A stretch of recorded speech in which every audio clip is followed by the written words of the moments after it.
Hello students. Under the operating systems course, we have got many topics which have got algorithms, and we discussed those algorithms in the class along with the sample problems.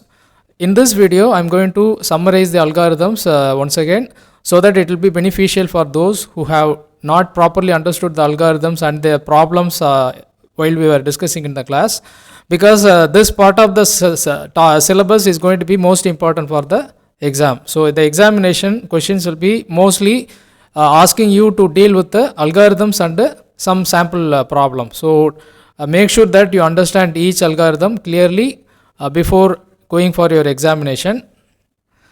So basically, when you say that there are algorithms available, which means that there are choices to select. So when there are many algorithms, we can choose any one of the algorithm for implementation, and that requires to make an evaluation and comparison of the available choices so that we can decide which algorithm provides better performance as for a particular metric. So that is the essence of this particular topic. We are going to take a look into the different algorithms available for a category of a particular topic, and then we are going to evaluate them by taking a sample data and will compare their performance based on the results they produce. The first category of algorithms we have discussed is on CPU scheduling algorithms. So here the context of the topic is that we have a CPU which is waiting to run processes, and the CPU has to be provided a process to run.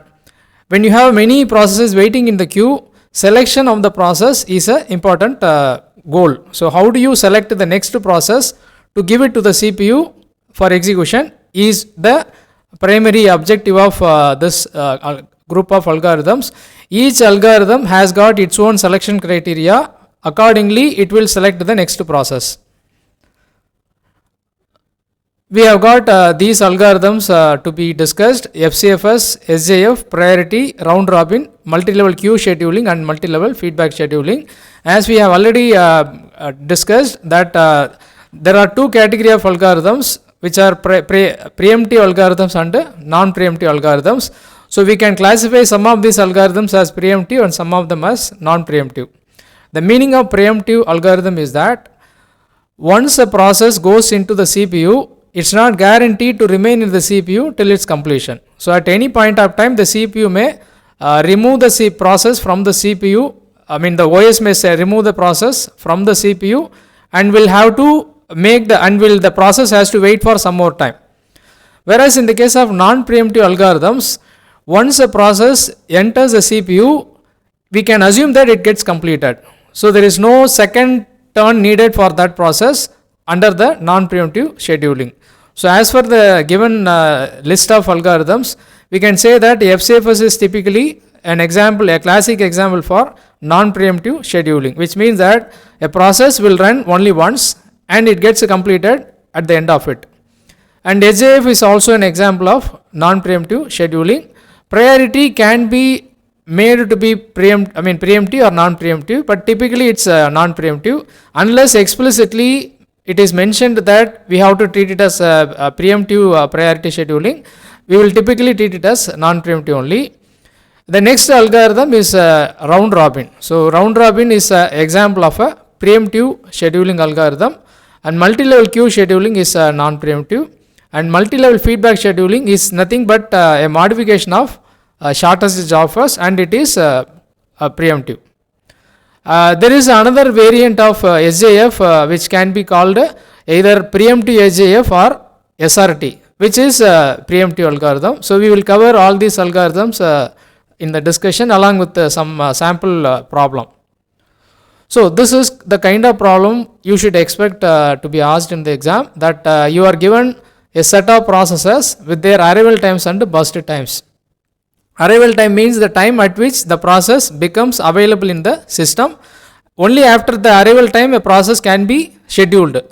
Burst time means the total time it requires to get executed in the CPU. So if a process requires 3 units of burst time, that means that it will spend 3 units of time in the CPU, either continuously or by breaking preemptively. It has to be given a sum of 3 units of time in order to complete. This is how we can interpret the given problem. And now we are going to take each algorithm. So first the FCFS algorithm. The problem is the same. Whatever we have, the problem we have seen in the previous slide, which I just have retained here. Now we are going to apply the FCFS way of scheduling and find the result. So here the result is the turnaround time. We have to calculate the turnaround time, for which there is a simple formula. You can just subtract the arrival time from the finish time. And similarly, we can calculate the waiting time as turnaround time minus burst time.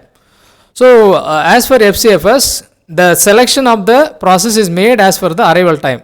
The process that arrived first is the first process to get executed also, and as a result 0 to 3 process A is executed. And as we have already seen, it's non-preemptive.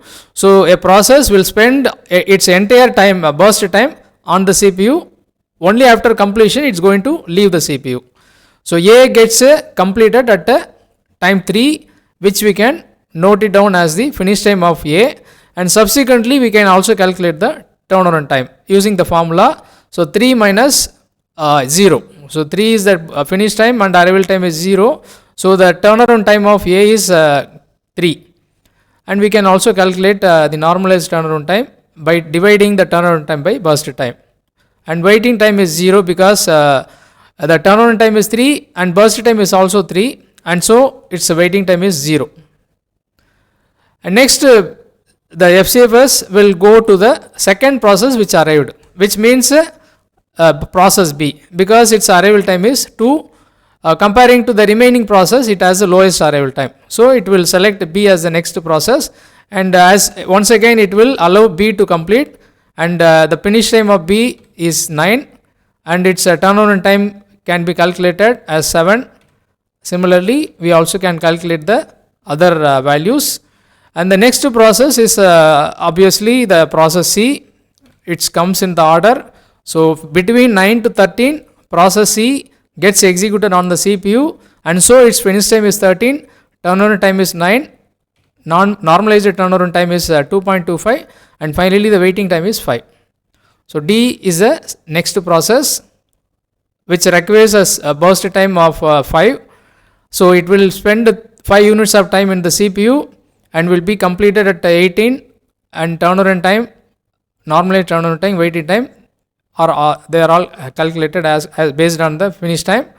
And the next process that is E. So E will enter into the CPU at 18, because at 18 D leaves the CPU.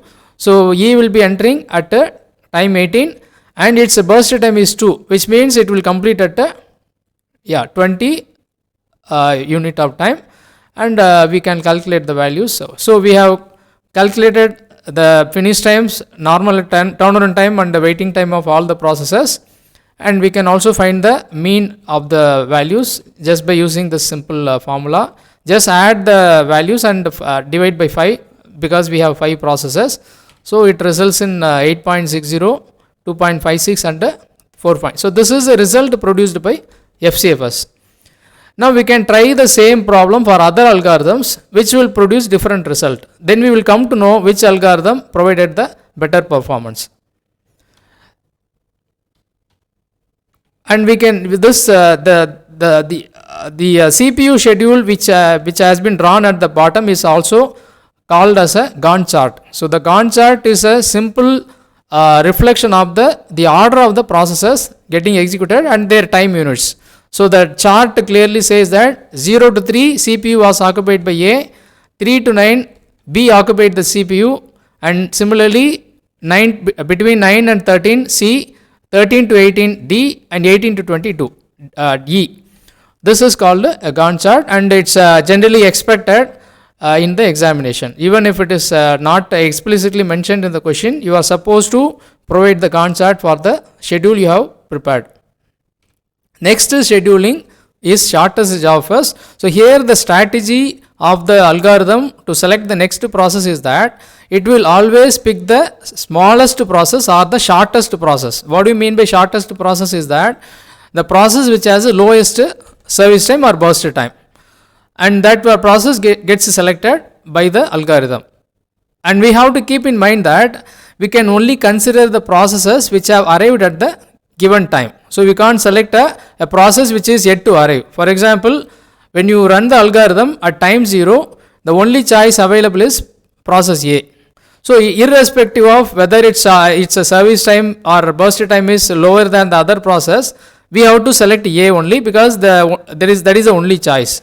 So we can't consider, for example, here we have a process E whose burst time is actually the lowest, but we can't schedule it as a first process because its arrival time is in future 8. So A is executed, and so it will finish at time 3, because this algorithm is also non-preemptive. So it will finish at time 3, and we can easily calculate the turnaround time, normalized turnaround time, and finally the waiting time. And so the next process is going to be, we have to now apply the logic of SJFs to select the next process. So right now the time is 3, because A completed at 3. So now the clock is indicating time 3. So at time 3 we have to look which process have arrived. Among them we have to choose the smallest process. And once again we have only one choice, which is B, because C is arriving at 4 and next two processes are arriving at only 6 and 8. So we just have to unconditionally select B without considering the arrival time. So we have to run B, and B will complete at 9. It is 9 because 6 plus 3. So previous process completed at 3, and this process started at 3 and 6 units of time it required. So 6 plus 3, it resulted in 9. And we can calculate the values as per the formulas. And the next process is going to be, so we have to now, once again we have to be careful in selecting the next process. Now the time is 9, because B finished at 9. So the current time is 9.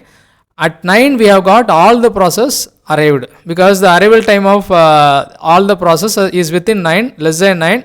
So we must consider all the remaining process to make a selection. As a result, E gets executed as the next process because it has the lowest service time. So the next process after B is E, and it runs up to 11, because 9 plus 2. So 11 is the completion time or finish time of E, and its turnaround time is 2, because finish time minus arrival time. So 11 minus 8, it becomes 2, and then we calculate the normalized turnaround time and the waiting time. Now we have got two choices, C and D, and between the two, C is the next process selected by SJF algorithm, because its service time is lower. So C is executed, we have got the result, and finally the last process also is executed.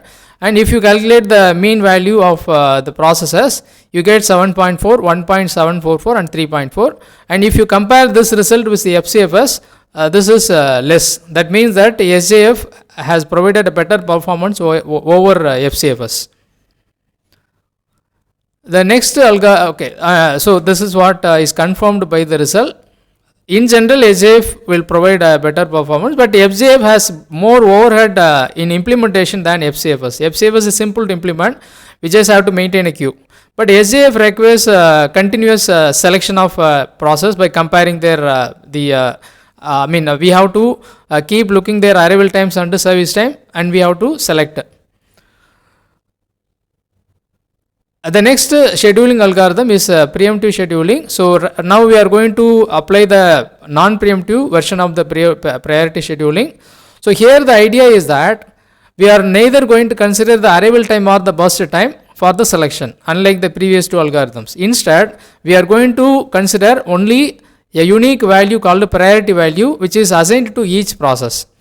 So each process is given a priority number as 31452, and we must consider the process with the highest priority. Generally, the lowest value indicates the highest priority. So in this example, process 2 is given the highest priority because it has got priority 1, and the next process with the highest priority is P5. So likewise, we have to select the processes, and we don't find the arrival time given in the problem. That means that we have to assume that all the processes have arrived at the same time. So either at time 0 or some other time, but there is no difference in their arrival time, which means that we have to consider all the process and select the process with the highest priority. So accordingly, we are going to apply the algorithm for the problem. So the arrival time is assumed to be 0, and we have got the burst times for each process with their priority. So the first process with the highest priority is P2, because its priority is 1. So it is the first process to be executed between 0 to 1. Because its burst time is 1, so it runs from 0 to 1 and gets completed. So we now know the finish time of P2. We can note it down here. Then the next, and we can also calculate the turnaround time, finish time minus arrival time. The next process to be selected is having the next highest priority. In this case, it is P5. So P5 is executed between 1 to 6 because of its burst time being 5.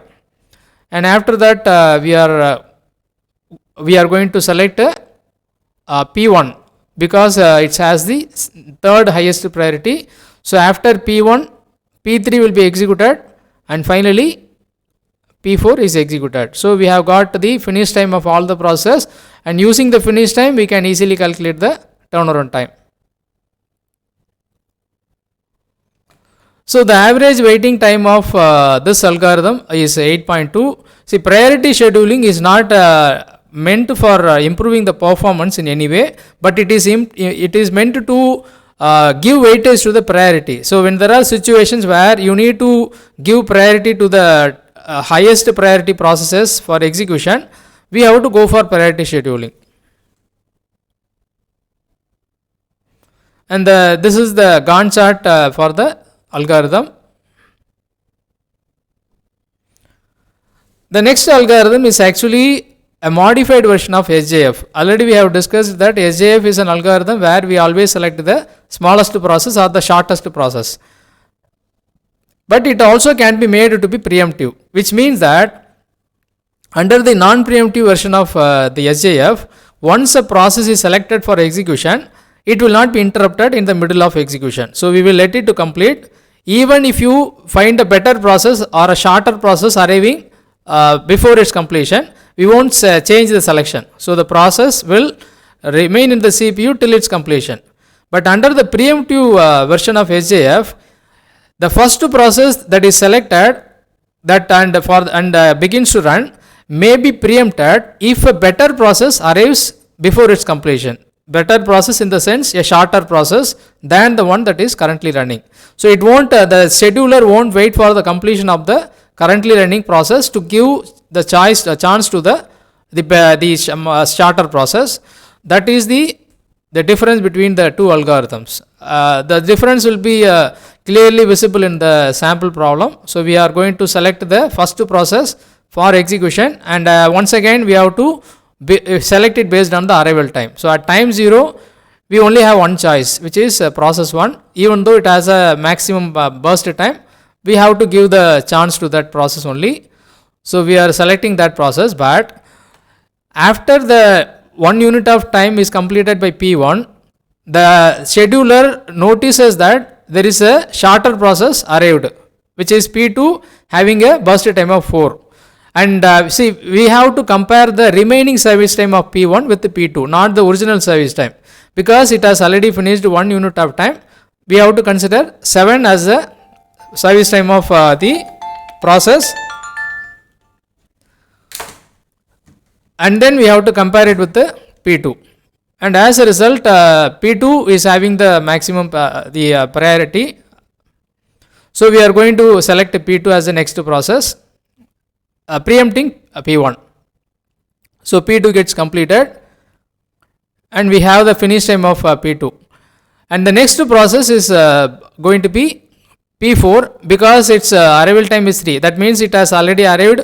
While P2 completes, P4 has already arrived, and it has the shortest burst time.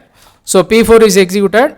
It's followed by P1. Now P1 gets a chance, and it is executed from 10 to 17, and finally P3 is executed and finishes at time 25. This is the slight difference between preemptive SJF and non-preemptive SJF. The next algorithm we have in the schedule is round robin. So round robin is an important algorithm. It employs a time quantum to restrict the processes which are occupying the CPU. So unlike the FCFS, which gives unlimited time to a process till its completion, round robin will limit the process to spend this time only as per the time quantum. So even if a process gets into the CPU, it will be preempted as soon as its time quantum is over. The objective of round robin is to give a fair chance to all the processes. So no process will be waiting longer time to get into the CPU, especially when you have short processes mixed with long processes. The short process will be forced to wait for the completion of the long process under FCFS, and that problem has been rectified in round robin. So round robin is a typical FCFS. The selection of the process is exactly as per FCFS criteria, arrival time, but only difference is there is a time quantum imposed. So for this example, we are assuming that the time quantum is 2. So that means that each process will only spend 2 units of time into the CPU. So first process is going to be okay, and one more thing is we are treating the arrival time to be 0, which means all the processes have arrived at the same time. And we are going to select P1 as the first process and will run only up from 0 to 2 because the time quantum is only 2. So only for 2 units of time P1 will run and then it will be preempted. And the number in the bracket indicates the remaining time needed for P1 to complete. Likewise, we select the next process and give the time quantum to the process, but in this case P1 is given 2 units of time and its pending time is 1. And third process is also treated in the same way, but when it comes to P4, it requires only 1 burst time. Here we have to be careful because even though the round robin time or the time quantum time is 2, we don't give the time quantum to a process fixed. That means that we only give the actually needed time for a process if the burst time is less than the time quantum. So just because the time quantum is 2, we don't need to force the process to stay in the CPU for 2 units of time. So in this case, its requirement is only 1. So which means that it will only run from 6 to 7, not from 6 to 9. And so the P4 is completed, and now we know the finish time of P4, which is 7. And this will continue. This way of selecting the next process will continue. So P5 will run, and then once again, after we have given one chance to all the processes, we will return to the first process. So we will be maintaining a queue where each process that completed its time quantum will enter and wait. So P1 gets the second chance, and once again it's given 2 units of time, and then P2, but when P2 gets the second chance, it's already over because it only requires 1 unit of time. So it finishes, and we know the finish time of P2 now. Same way P3 also completes. So we can fill the finish time of P3 also, and we continue to give the chance to other processes, and at some point of time P5 completes, then P1 also will be completing at time 22. So we have now completed the scheduling of all the process as per the round robin. So time quantum is an important value. According to the given time quantum, we have to schedule the processes. So we can calculate the turnaround time using the same formula, finish time minus arrival time. The next algorithm is actually the last algorithm in the CPU scheduling, which is multi-level feedback scheduling. Here the difference is that unlike the previous algorithms where we have a single queue for accommodating all the processes, here we will be maintaining multiple queues. So there will be a number of queues, and each queue will have a different time quantum, and there will be order of queues. This is called the first level queue, and this is called the second level queue, and this is the third level or the bottom level queue.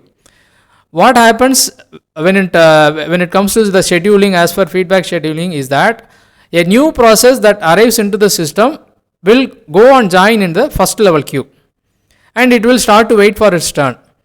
And when it gets a turn, there is a time quantum assigned for the queue. So for each queue, the time quantum will different, and typically the time quantum will keep increasing from the first level to the last level. So the first time level queue is given 8 as a time quantum in the given sample problem. So the first process will run for 8 units of time. After that, if it still has to complete, it still requires some more time to complete its execution, it will be forced to drop to the second level queue. Whereas if its time quantum is either 8 or less than 8, then it will be finished and it will leave the system without getting depromoted into the second level queue. It will leave from the first level queue itself. So only the longer process will be coming down to the second level queue, and if it is longer than the 16 time quantum, then it will be brought down to the next level queue.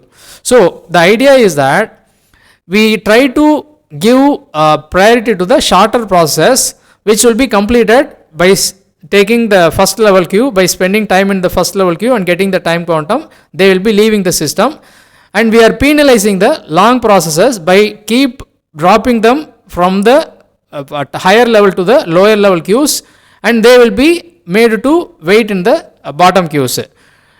As long as there are processes available in the first level queue, we won't give the choice to any of the process in the subsequent levels. Similarly, if the first level queue is empty and there are still process in the second level queue, we won't select the process of the third level. So the third level queue processes have to wait for both the other queues to become empty in order to get the chance. This is the idea of multi-level feedback scheduling. It's an important algorithm. We are just taking a sample problem now.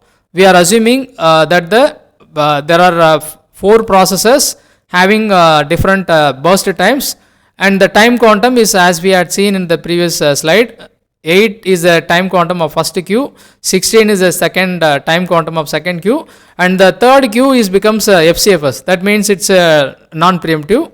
So the process will complete its execution once it enters the CPU.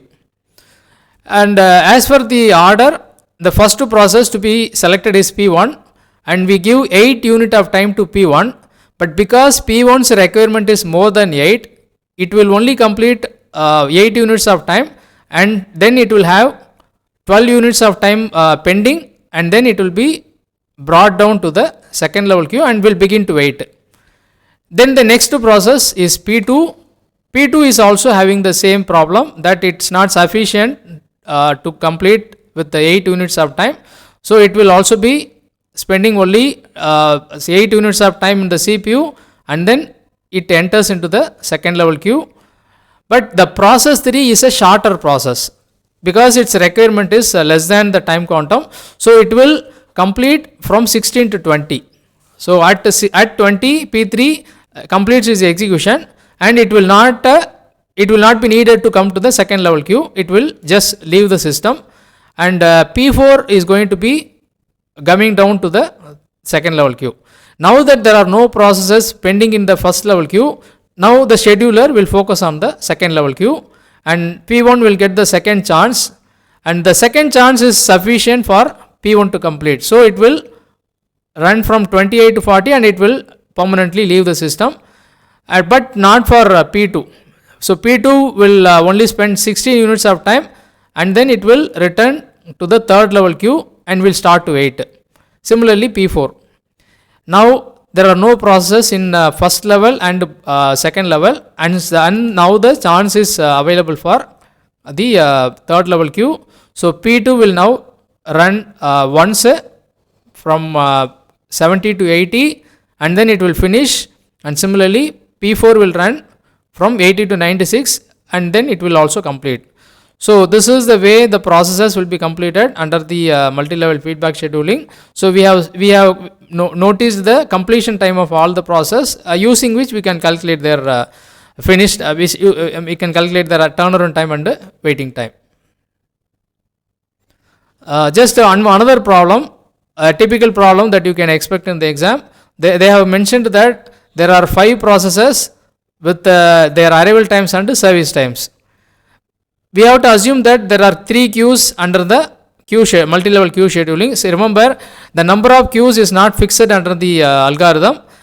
It can be varied. So in the given problem, they are mentioning there are 3 queues. So we have to assume that there are 3 queues to be used. And for each queue, the time quantum is given as 2 power I, where I represents the level of the queue. So the 0th level or the first level queue is assumed to have 2 power 0 as a time quantum, and the second level queue will have 2 power 1, third level queue will have the time quantum of 2 power 2. So applying this, we have to calculate the result for this problem. So first the scheduler runs all the process waiting in the first level queue, applying the time quantum as 1 because 2 power 0.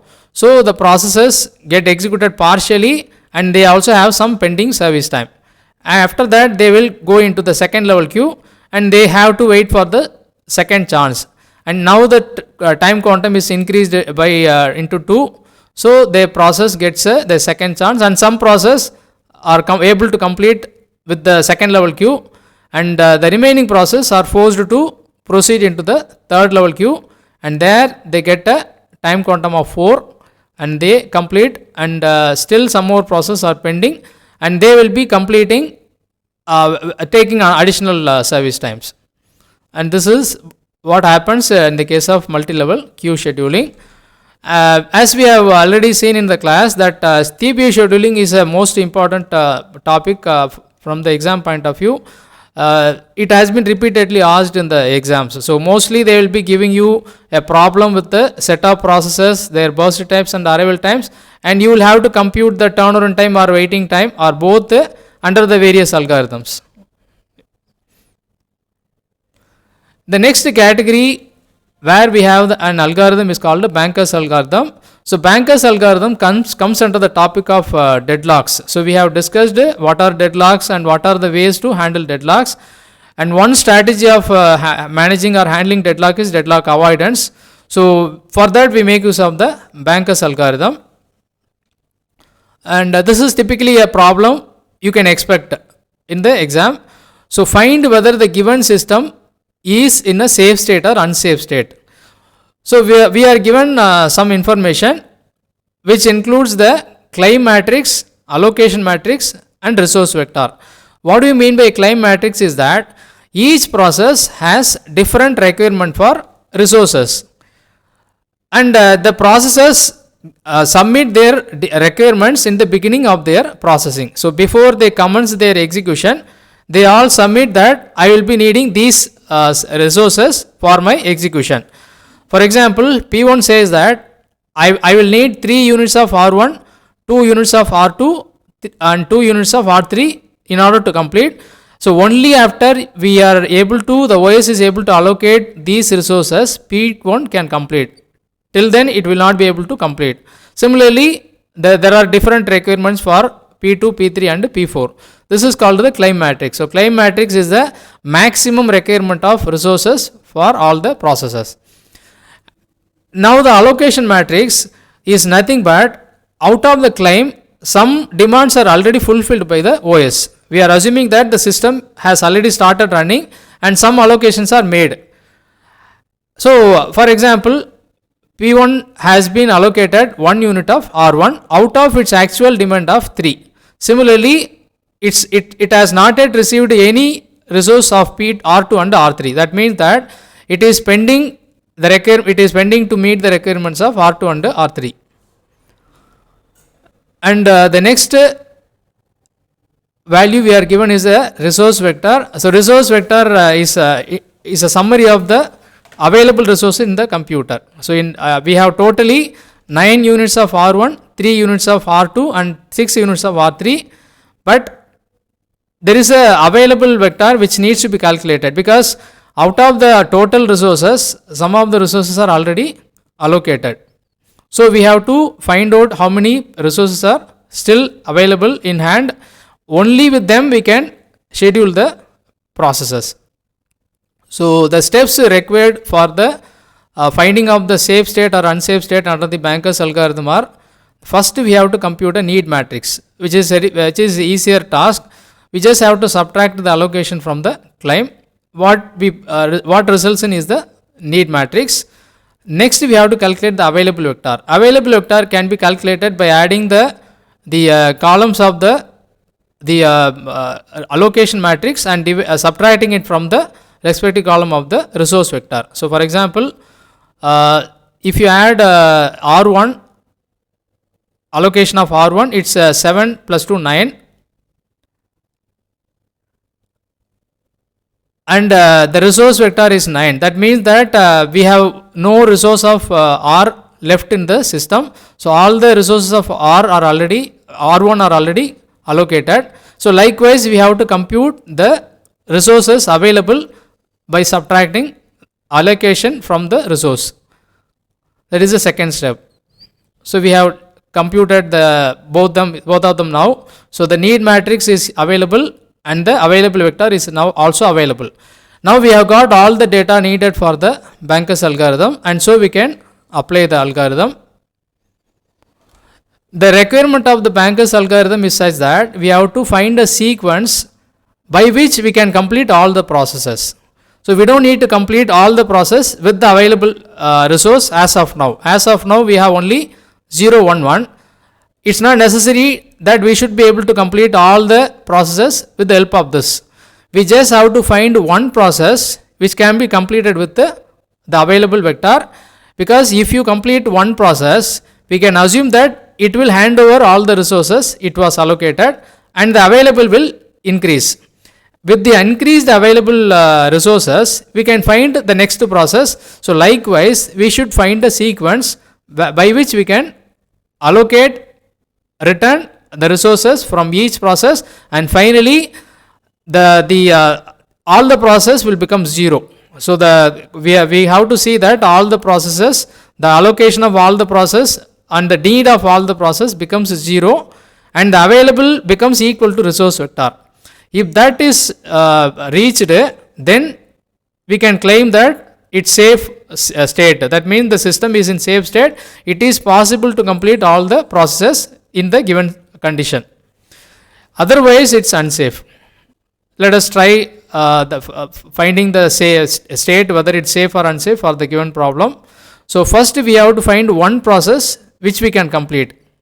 We can see that P2 requires only 0, 0, 1, but we have got 0, 1, 1. So we can complete P2 immediately, and when P2 completes, it will hand over all the resources it was allocated. So it was already allocated 612. That means that we can add 612 into the available vector and it becomes 0, 2, 3.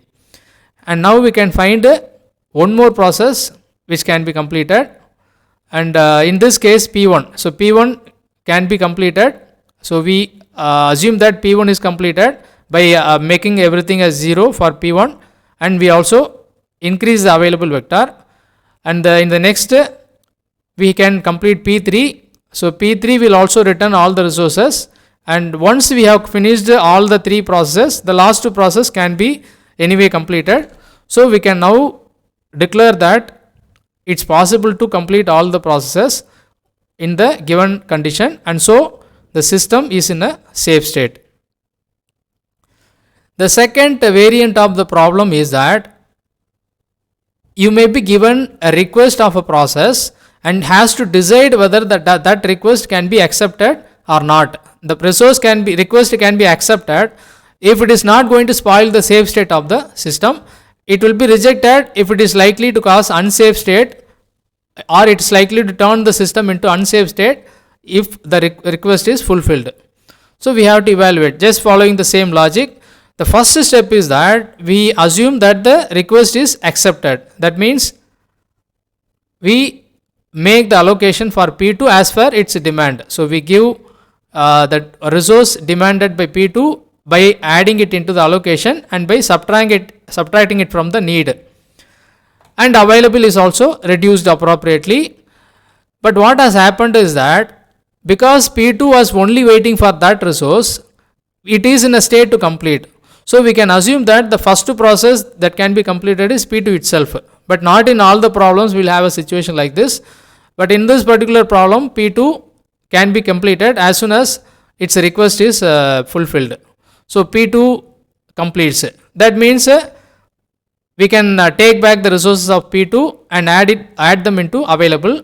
So the available becomes 623 and P2 becomes 0. And we have to search whether we can find another process. So we can easily complete first process because its need is only 2, 2 and 2. So we complete first process. Available is increased from 6 to 3, it becomes 7 to 3. And we can also complete third process. And finally, fourth process can also be completed. And so the verdict of the banker's algorithm is that it is acceptable to give the resource to P2 as per its demand because it's not likely to cause any unsafe state because of that. So that is the result of banker's algorithm, that it is acceptable. This is what the idea of a banker's algorithm. So as we have seen earlier, there will be a data given. Typically you will be seeing the claim matrix, allocation matrix, and either the resource vector or the available vector. If one of them is given, you can calculate the other one. So you have to immediately calculate the need matrix, and either the resource or available, whatever is not given, you have to calculate that. Then you can proceed to apply the algorithm. So you have to find one process which can be completed with the available resources and add the allocation of that particular process with the available, and try to find the second process, and then try to find the next process. Like that, you should be able to include all the process into the list. And if that happens, you can say that the system is in safe state or the request can be accepted.